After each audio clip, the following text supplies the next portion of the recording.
Yo, what's up, guys? Welcome back to the channel. Today in this video, we're going to be talking about Tennessee's disgusting loss to South Carolina and how that's going to impact the college football playoff picture. And then also the new news, mysterious news. Is Lane Kiffin going to Auburn? Who's going to be Auburn's next head coach?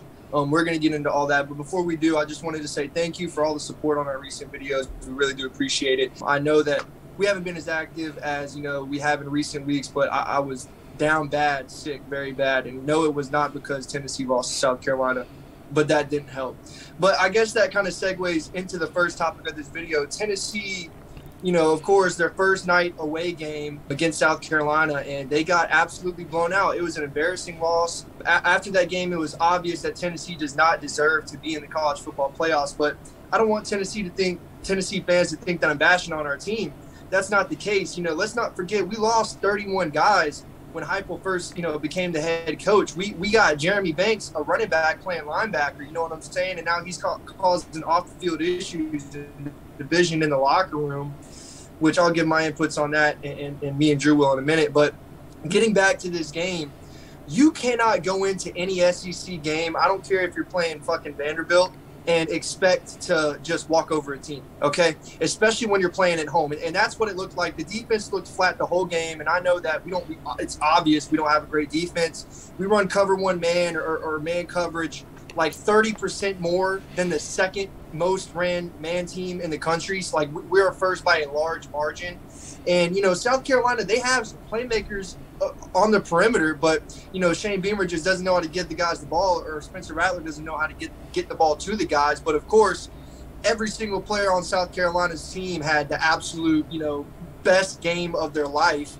But when you look at great teams like Georgia and Alabama, and, great coach teams like Nick Saban and Kirby Smart, those guys find ways to win games like that, okay? There is no reason we should have lost that game. I was thinking at halftime, maybe we'll come out with the fire up under us. But like I just mentioned, Heupel's not the same kind of coach as Kirby Smart and Nick Saban. And there's nothing wrong with that. And when I say that, I just mean in the fact that, he's not going to be screaming at his guys, yelling at them, telling them that they suck. Heupel's like the happy-go-lucky former quarterback, Mr. Cool, like everything's always chill with Heupel.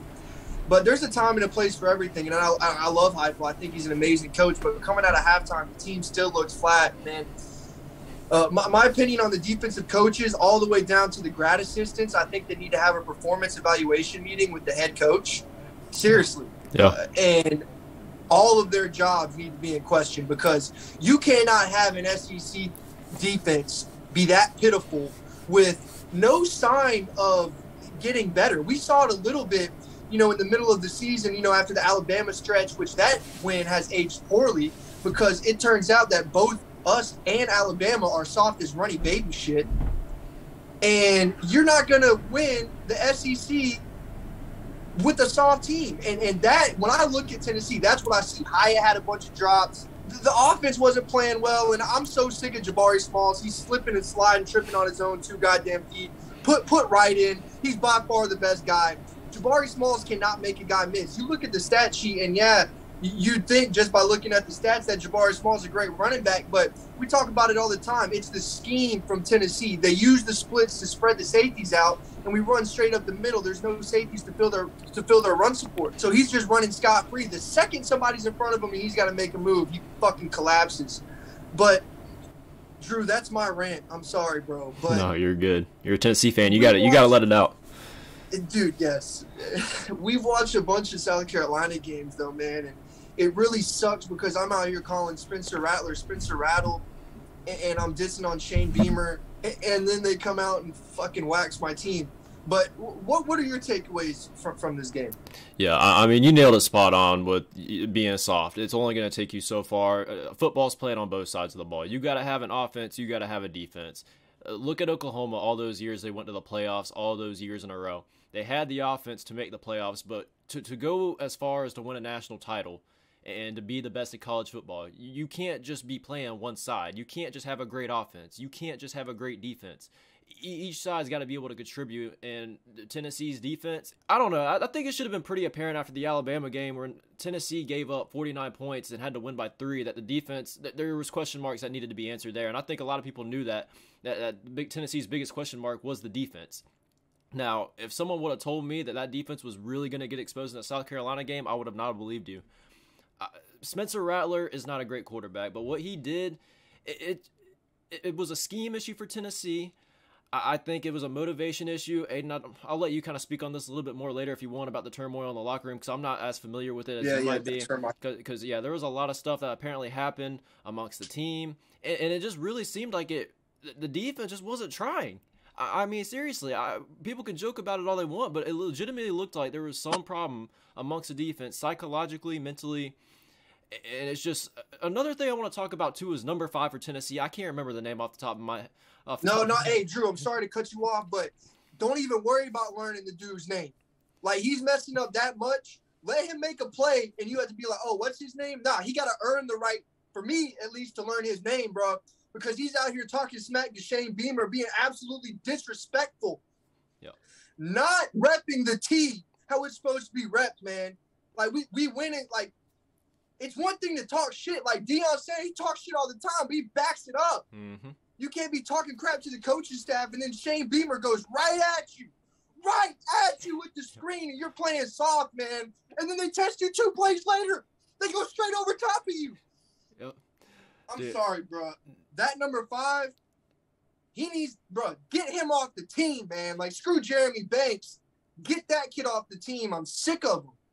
Yeah, it was absolutely unbelievable what I was watching. I was even sitting in the group chat. I'm like, is this number 5 guy really talking shit to the other team? And he would do it, and they would like pan the shot of the camera to South Carolina's sideline. All of them were just clowning this guy, and he's over here trying to shit talk every single one of them. Shane Beamer all of a sudden comes in the frame. He starts talking shit to him too. It was honestly pretty crazy. And then, like you said, as soon as that shot went back to the field to show the game, they throw a screen right to him. He gets about 8-9 yards. All the South Carolina players are pointing and laughing at him. And I think a couple plays later, like you said, they test him deep. And it was just all game long. The dude was getting toasted. Had no impact on the team for Tennessee at all. It was just overall a bad game. I mean, you pretty much talked about Tennessee enough to the point where, like, I feel like everyone here understands what happened in that game. I'm sure a lot of people watched that game, and I don't really know if there's anything more I can add on to it. Now, I do want to hear your opinion or what you've seen about the turmoil in the Tennessee locker room, because I've heard things here and there. My dad sent me a couple things here and there. I've looked into it some, but I don't want to go in here and talk about it because I don't want to be spreading false information of stuff that might not be true. What is it that you've seen as far as the turmoil goes? Yeah, so Heupel, for the most part, he's done a great job of keeping it under wraps. He's not saying much of anything. And, of course, we know the injury, or it's not an injury. It has nothing to do with academics. It has something specifically to do with something that happened within the team, whether it be an altercation or what have you. That's the main rumor, is that there's a T in the Tennessee Vols locker or weight room that, you're not supposed to step on. If you do step on, the whole team got push-ups, or you specifically got push-ups. I don't know the details, but Jeremy Banks stepped on the T, and someone was trying to hold him accountable, and he obviously wasn't going for it, which it's just absolute bullshit. I mean, I've played for a couple of years on a college team, and we had a similar thing. You couldn't step on the Eagle, and it's about pride. It's about being a team. It's about accountability. It's more than just about yourself. And as you mature through a college program, Jeremy Banks has been there for a couple of times, like, you start to understand the why a lot more as far as the culture goes. And whenever you're trying to build a culture, which is what we're trying to do at Tennessee, because, our last 2 coaches left the program in absolute shambles, you can't have one of your leaders defensively acting up, being selfish and, not holding himself accountable. Like, for the young guys, like, he's an example. Like, and you're a leader. You have to lead by example. And, it's just that selfish me mentality, which is why our defense absolutely sucks. You can have an individual mindset as an offensive player. You and me both played receiver back in the day. You can have the mentality, I got to go get mine. You have to do your assignment. Whenever you're talking about defense, of course, it's the same way with as far as staying assignment sound, but it's an 11-man effort. It's 11 men running. It's 11 men, sprinting to the football in the frame at the end of every single play.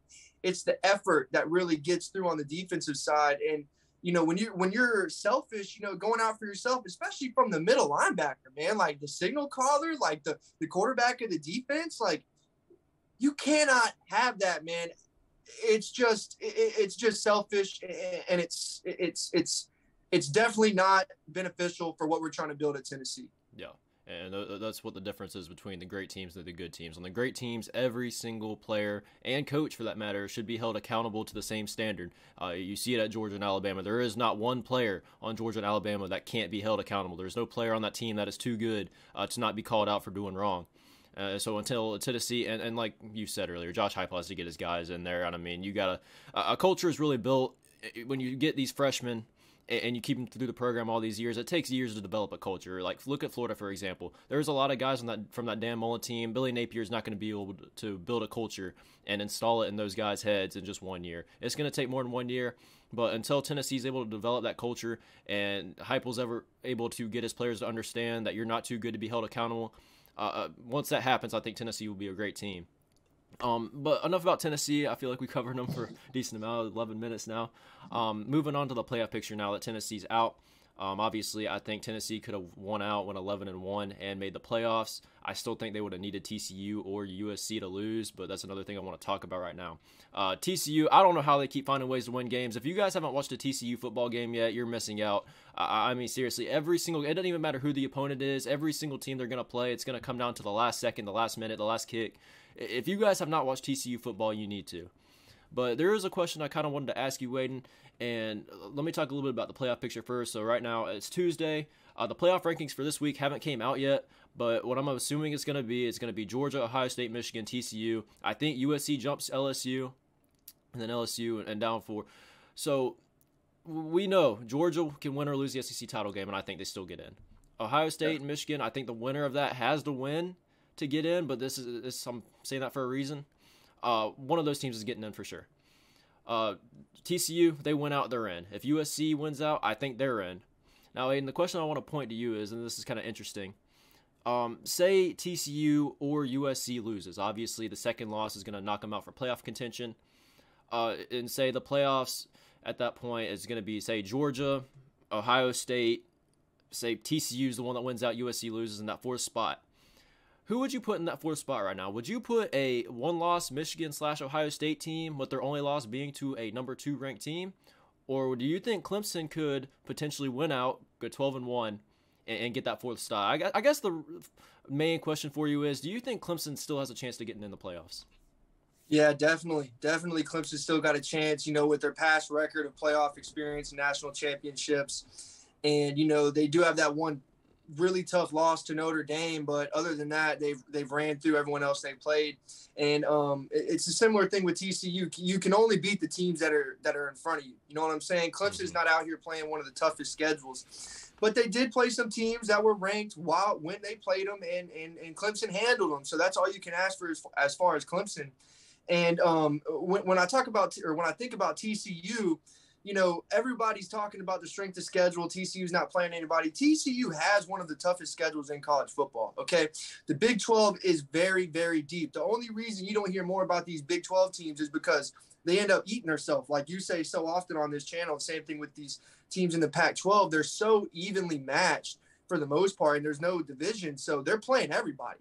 It is a grueling schedule, and for TCU to, find a way to win every single week, like you mentioned, that's all you can ask from them. They'll have guys go down and things not go their way for part of the game, but they find a way to win, which, like I said in the beginning of the video, that's what separates the great and the good.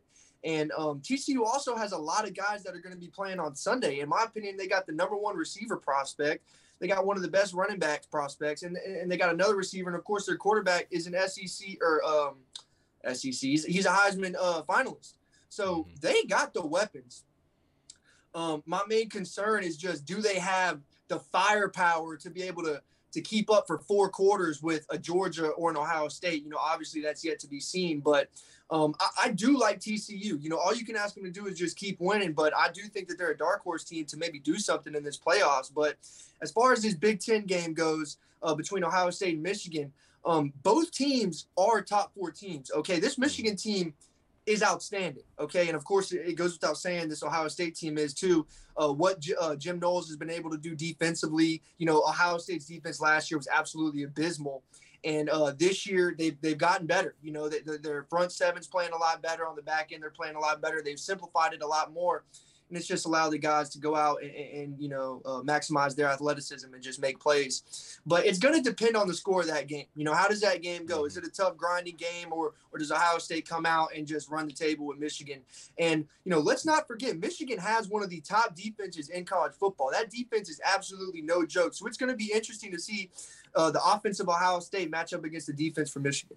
Yeah, and I think Michigan, I looked it up today, I want to say they're number 1 in the country right now in yards allowed per game. So an absolutely terrific defense. And, when you look at Ohio State struggles this year in some games, a lot of the struggles came when the opposition was able to make Ohio State one-dimensional, where they forced Ohio State to run the ball, or they just straight up forced them to pass the ball. You got to make Ohio State one-dimensional. You got to take away one or the other. And if there's any team that's going to do that on Ohio State's schedule, it's going to be Michigan. About Michigan too, Blake Corum, I don't know if you guys saw, he actually went down with an injury in the game against Illinois. According to everything I've read, he does plan to make a return, and that is huge for Michigan. Michigan, one of the best running teams in all of the nation. If they can do something or anything similar to what they did last year, which is make Ohio State one-dimensional and have a ground game, I think Michigan's going to win the game. But we're doing a preview and prediction on that game as well, so I'm going to save all that for that video. As far as USC goes, I think USC, they did have an impressive win over UCLA on the road. Their resume is going to look good if they do win out, because UCLA was ranked. They played Notre Dame this week, who I think is number 13 in the AP poll. I don't know where they're going to end up in the playoff poll, but I would imagine it's around the same.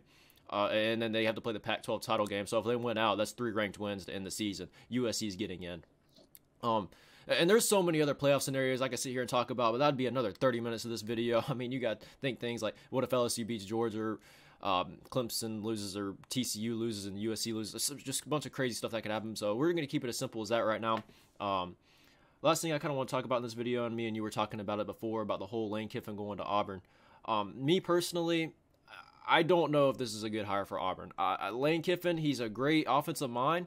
He's one of those guys to me that would make for a great coordinator, but not a head coach. Kind of like Will Muschamp is for defense and what he's been able to do for Georgia. Will Muschamp is a great defensive coordinator, but we saw what he was doing as a head coach at Florida and South Carolina, and he was just not getting it done.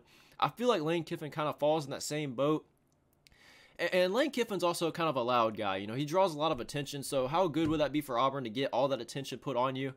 That's just one thing you got to think about as when you're hiring a coach is, how loud are they? Do they bring a good positive vibe to the team? Is he going to be positively looked at by the media?